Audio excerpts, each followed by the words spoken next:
my si neuvědomujeme, že se něco mění, ale vnímáme právě nějakou emoci. Větší lítostivost naopak, nebo větší naštvání, menší trpělivost.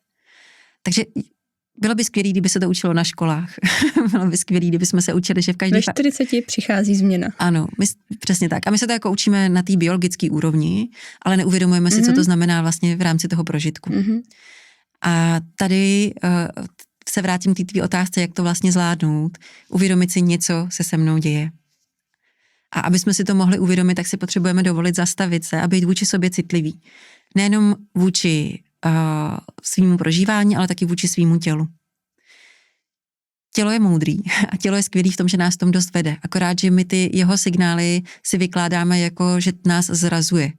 Najednou jako víc přibývá na váze, najednou je hůř předvídatelný, najednou se v něm necítíme tak úplně dobře, takže a tlačí na nás vlastně něčím. Takže to, co nám pomáhá k tomu si uvědomit, je potřeba zastavit a něco změnit, tak se snažíme překrýt hormonální substitucí, snažíme se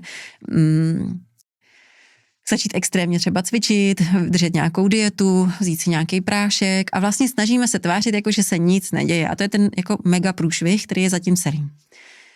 A v momentě, kdy si sundáme ten závoj z očí a přiznáme si, OK, možná se něco děje, tak se dostáváme do momentu, kdy můžeme být vnímaví k tomu, co se vlastně děje. A to je ten moment, kdy jsme citliví nejenom vůči sobě, ale i vůči tomu partnerovi.